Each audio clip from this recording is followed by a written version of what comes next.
Alors on va passer en revue les caractéristiques d'une ellipse selon que son axe focal est horizontal ou bien vertical. L'axe focal, c'est l'axe qui passe par les deux foyers F1 et F2, F1 et F2. Il y a trois aspects à maîtriser dans la suite.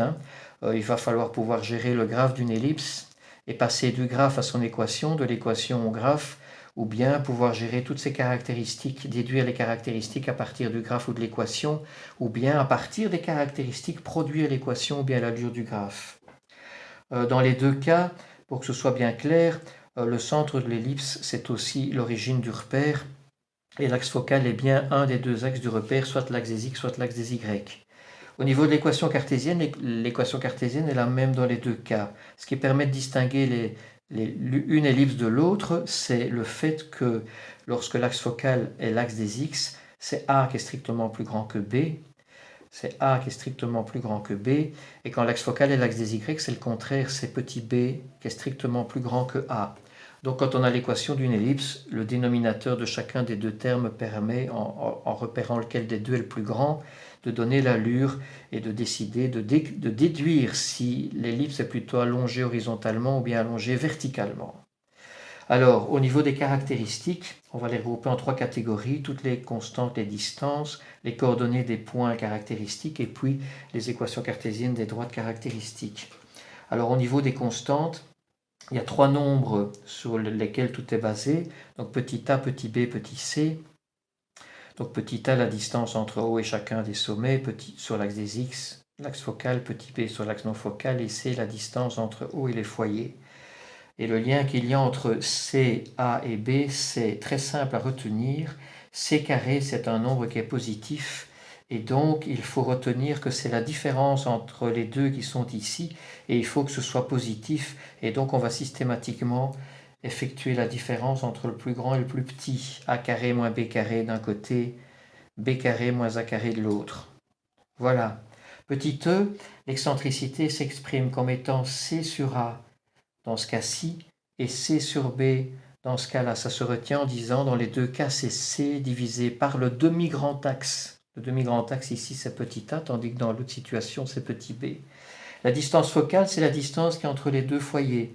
Elle vaut 2C pour les deux types d'ellipses, il n'y a pas de souci avec ça, c'est la même chose. Le grand axe dans l'ellipse de gauche mesure 2A, dans l'ellipse de droite 2B.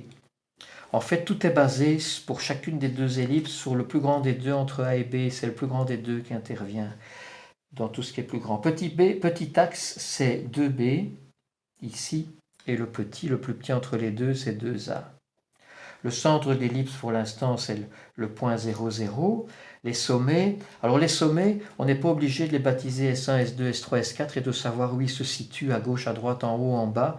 On leur donne 4 noms au choix, du moment que c'est cohérent avec le dessin. Et donc il y a deux sommets qui auront comme coordonnées plus A, moins A, 0, et deux autres, 0, plus B et moins B. Les foyers, pour l'ellipse de gauche, sont sur l'axe des x, et donc ils ont comme coordonnées C ou moins C, 0, tandis que pour l'ellipse de droite, ils se trouvent sur l'axe des y, et donc ils ont comme coordonnées 0 plus ou moins C. Au niveau des droites, l'axe focal, c'est l'axe des x, qui a comme équation y égale 0, tandis qu'ici, c'est l'axe des y qui a comme équation x égale 0. L'axe non focal, c'est l'autre, x égale 0 ici, y égale 0 pour celle-là. Et alors les directrices, pour l'ellipse de gauche, quand l'axe focal est horizontal, les directrices sont verticales puisqu'elles sont perpendiculaires à l'axe focal. Elles ont donc comme équation y égale, il y en a une qui a comme équation plus et l'autre moins, a carré sur c. Le plus grand des deux entre A et B.